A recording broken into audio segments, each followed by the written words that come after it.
Thank you so much, Sharrarne and Ogo, for joining me on the podcast today. How are you guys doing? Fantastic. Thank you for having us. Of course, great to hear.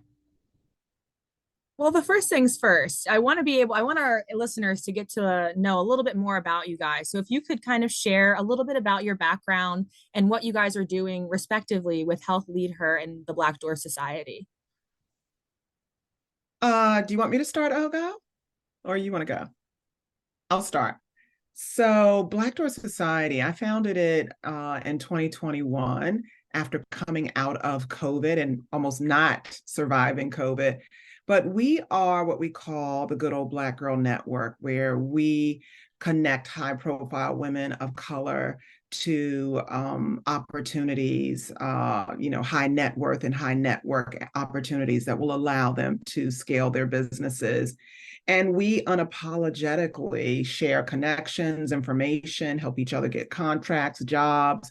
We do what the Good Old Boy Network has been doing for centuries, except we do it over many mani-pedis. and, Yeah. we focus on mostly women of color because we know how difficult it is to be an entrepreneur, firstly, but especially for women of color. And so we've been doing some fantastic things. Ogo is a member of Black Door Society, and Awesome. she is doing a fantastic job being a member, and she is going to be having a spectacular health global women's health conference, of which Black Door Society is co-hosting with her. So, Ogo, you want to take it from here?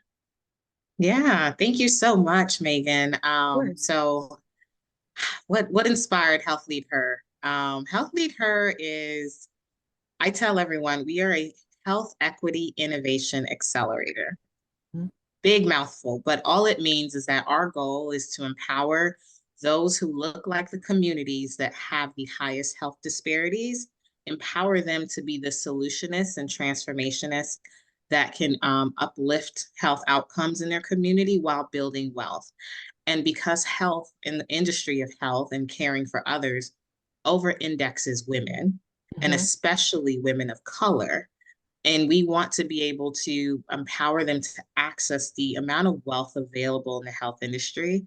In 2023 alone, our government spent over 1.9 trillion with a T, Wow. trillion dollars on health and health expenditures and services. But so often, very common is that the women that do the work in the system, especially women of color, they are nowhere to be found when that money is distributed. And Mhm. we have to change that narrative. And we know those who are best suited to improve the health of their communities are the women that come out of those communities. And so we want to change that narrative so that they are able to build economically and also improve health equity.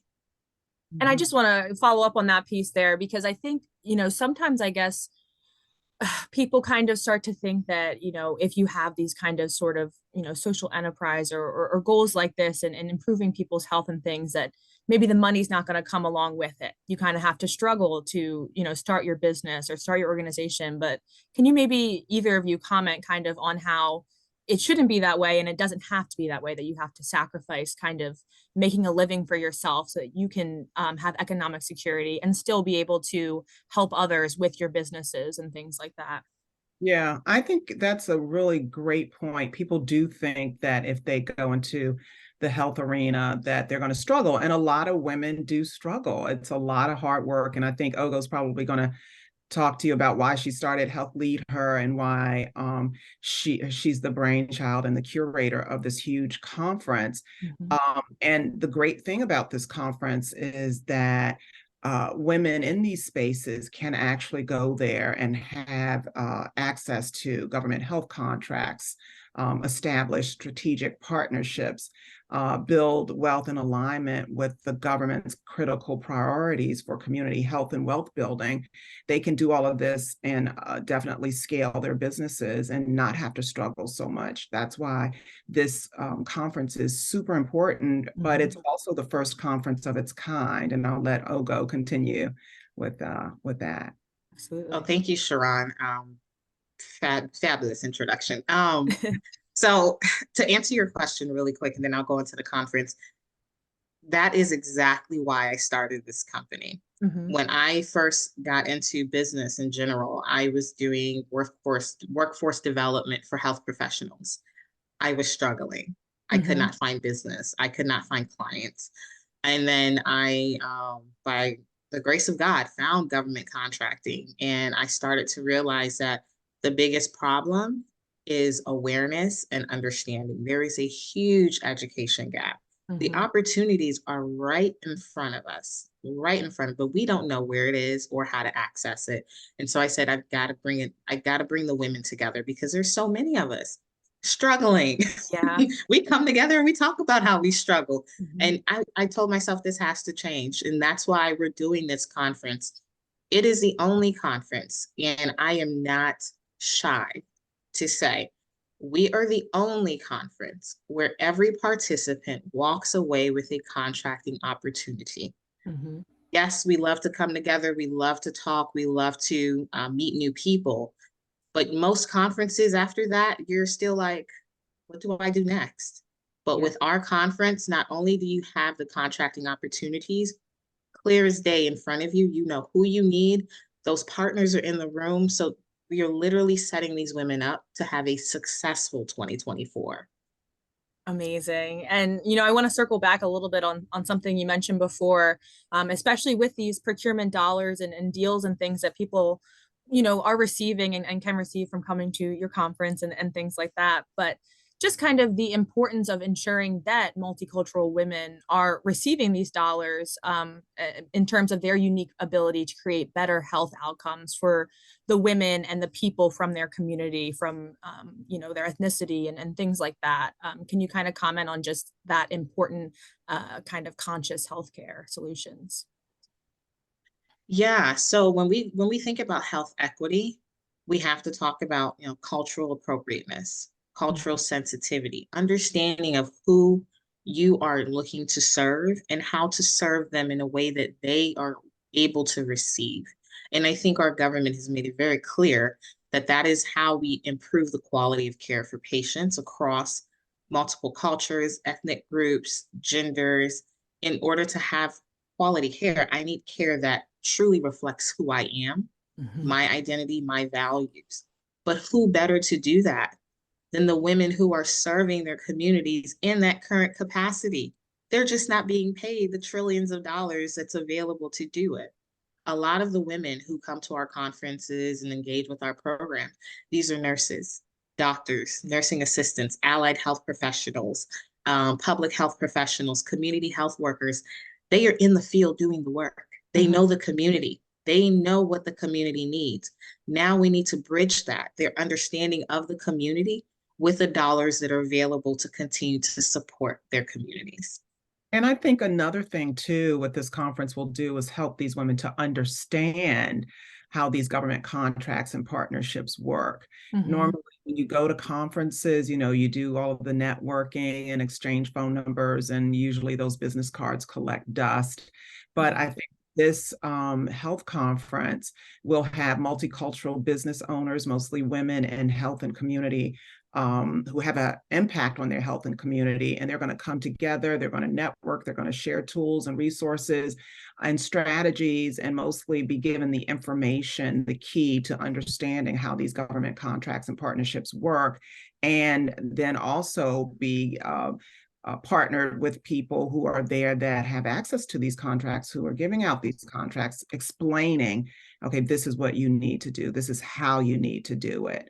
I don't think there's ever been a conference that actually pulls the curtain back and explains and shows what's actually involved and how you can actually have access to those trillions of dollars, like Ogo said. Yeah. Absolutely. And if I could add, sorry Mhm. to cut you off, No, but you're fine. it's not just domestic, it's not just local, it's not just state, it's not just Mhm. federal. This is global. Health is a global thing. And I think COVID-19 made it very clear the health of one country impacts every country. And a lot Absolutely. of these women have backgrounds where they have family members in other countries. So they're living this dual life between two different continents, but they're thinking about how do I take care of my family here, take care of my communities here and abroad. And we're able to bridge domestic opportunities with global opportunities. So we are really looking to set these women up to build global level businesses. Absolutely. And so we've already, we've touched on it. We've kind of danced around the upcoming conference, but can you kind of just walk me through kind of that full catalog of offerings that are going to be available at the Diaspora Women in Health Global Business Conference, and really why people should be coming out? Can I take a little bit of that, Ogo, and then I'll hand it over Sure. to you? Yeah, Okay. go ahead.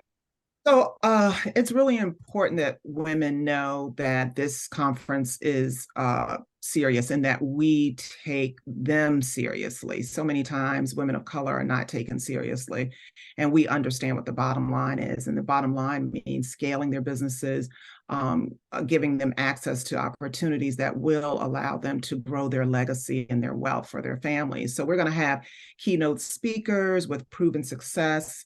The attendees are going to be able to learn from these speakers who have secured millions and millions of dollars in government contracts. We're going to have government and political insights where our attendees are going to hear directly from government leaders and political figures about upcoming community health priorities and new contracting opportunities in 2024. We're going to have workshops, about participating or unlocking winning strategies for securing contracts. I'm going to be on one of the panels where we're talking about burnout. Most know that's our middle name for most of us, especially women of color. Vendor displays and strategic networking, and most importantly, there's going to be immediate contract opportunities. So I'll let Ogo take it from there. Awesome. No, I think you hit everything that I would have said, but I just want to emphasize, if I can continue emphasizing, is we're not joking when we say they're walking away with contracting opportunities. When I got into government contracting, the first thing I realized is that in order to understand the language and understand where the opportunities are, you needed to have a research firm working with you, finding those opportunities. And those organizations charge tens of thousands. Who can afford that? Not a small business, not a woman that just started, but she needs those opportunities. So we are bridging that gap, that cost gap, and providing not only the opportunities, we're giving them our insights that we've developed over the years and our strategies, and then literally letting them know your partners are in this room. Even if you are a woman of one, a man of one, and you say you are dedicated to improving the health of your community, we have partners ready and willing to support you. And not to mention our health system stakeholders that are going to be in the room as well, who also want to uplift communities of color who are leading the charge in health outcomes transformation and equity. And leading the charge in building lasting legacies to benefit generations to come. And that's something that we need to focus on in communities of color. And that's what this conference will do. Definitely. Are there any speakers that either of you are particularly excited about? I had the opportunity to speak with Dr. Wooten a couple days ago, actually. So I got to learn a little bit about what he's planning on sharing at the conference. But are there any speakers that you guys are excited about hearing from? Well, I know we're going to have Carl Brown, who's the executive director of the DC Small Business Development Center. He's been around. I don't know if you're familiar with Carl, but he's been around. Yeah, he's been helping small business owners for decades. He used to be in minority procurement as well. So we're excited about him. We're going to be presenting an award to NBC News 4 anchor Millette Green for all of the work that she does in the community in terms of uplifting the community. We are going to have, who else? There's so many, Ogo. Yeah, we have, oh my goodness, our panel is multidisciplinary. I tell everyone that we are very intentional. We cover almost every health discipline possible, and each person brings a unique perspective and unique experience. And so I don't know, I couldn't tell you which one person I'm most excited about, but it's just the sheer magnitude of the knowledge that's going to be in this room. If you didn't have a plan for your business coming in, you for sure will have a very clear plan walking out, and able to gain insights from those who have done it before you. They've done it successfully. And I just want to really appreciate all our political stakeholders who are coming, because who better to hear from about health priorities in the community than those who are setting the policies? And I tell every person that participates in any of our programming and our conferences that you do have power. I know it feels like we are working in the system. We are just trying to get through. We're burnt out because it feels like there's so much up against us, but you do have power. What people do not realize is that when you go after these contracts, you're participating on government contract opportunities, especially in health, the results of your programs and projects become policy. So you do have a direct influence into how current status of our communities are and future status of our communities. So I'm super excited about the power that's going to transcend the conference.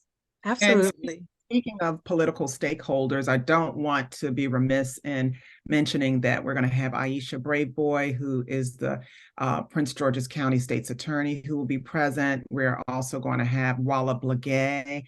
She's representing Councilmanic District 6, or is it 5? I get my I think it's 6. Yeah.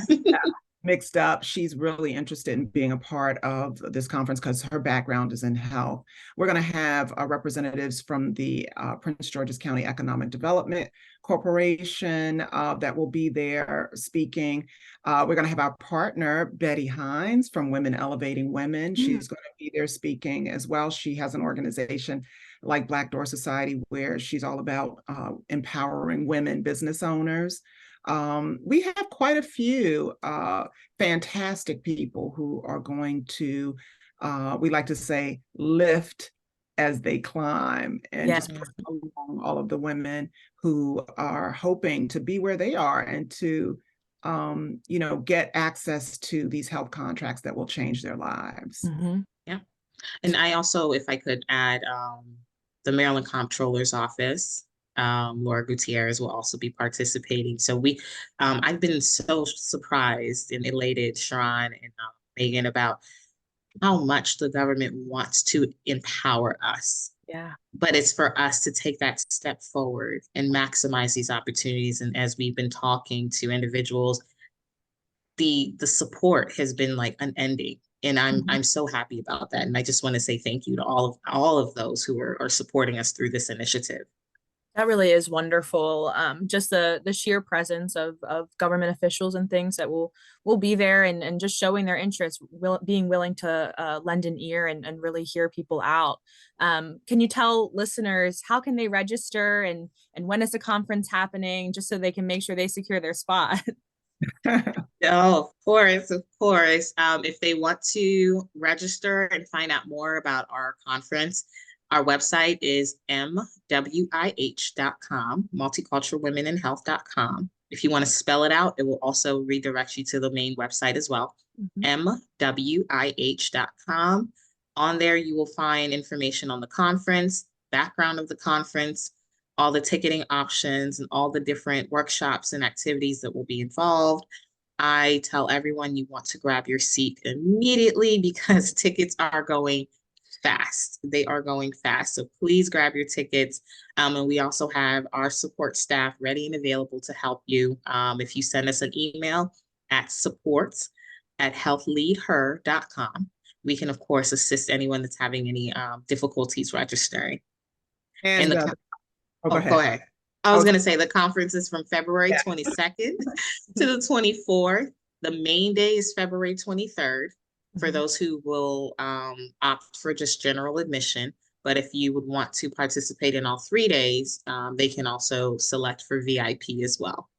Awesome. And the conference will take place at the Gaylord at National Harbor. Perfect. Beautiful, beautiful venue. Yes, gorgeous. Water views and everything. And before we, close out our discussion today, I wanted to we've discussed a little bit about community health priorities, and I'm definitely very interested in kind of with you guys and your personal work and things, what are some things that you're, passionate about moving the needle on this year or, a couple years into the future as far as some of the community health priorities?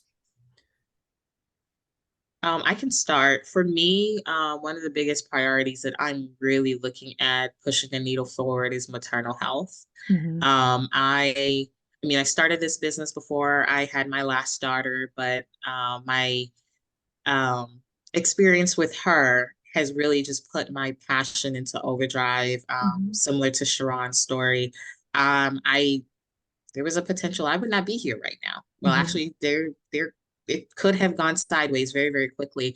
And what helped me is I work in healthcare, and I know some of the signs of symptoms of preeclampsia, Mm-hmm. blood clots. I started to feel those, and thankfully, I got to the hospital in time. But there's so many women who don't, and there's so many women who go to the hospital but don't receive the care that they need in those emergency situations. So maternal health has really become my passion project, and to really push that forward, because giving life is a gift. Exactly. It shouldn't be a gift that takes our life away. Mm-hmm. Absolutely. And Yeah. Sharrarne, if you want to share what you're looking forward to this year as far as health priorities. Well, I've always thought that mental health was Mm-hmm. one of the most important priorities, especially among communities of color. But also, historically, communities of color have had a mistrust in the healthcare system. Mm-hmm. And I'm hopeful that, conferences like this will help to allow African Americans, especially, to be able to trust medical care providers. But we can understand, historically, with all kinds of civil and physical rights abuses inflicted by medical institutions, and racism in health in Mm-hmm. the healthcare industry, and it's reflected by a continuation of misdiagnoses and insufficient medical treatment for Black people, especially, and a lot of times that encompasses those mental health concerns. We want to address that. I think that's an ongoing issue in communities of color, and so I think conferences like this. And I'm so grateful to Ogo for curating this conference and allowing us, her Black Door Society sisters, to co-host the conference with her. But conferences like this will address the millions of African Americans and people of color whose mental illnesses go untreated and unchecked. And a lot of these people are suffering in silence. And we're hoping to be able to address that at some point as well. Well, thank you both so much for sharing your passions and getting the word out about this conference. Definitely critical work. And I really appreciate you all looking really at that business side of things and ensuring that people can get these financial opportunities. They don't have to struggle to be able to impact people's lives in such a important way. And can you tell listeners how they can keep up with you guys personally? If you want to plug your social media or websites or anything like that, please feel free. Well, for more information on Black Door Society, they can go to blackdoorsociety.org and find out all about us.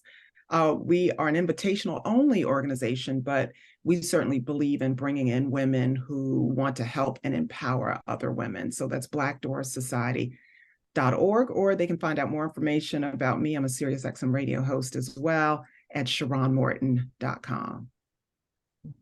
Awesome.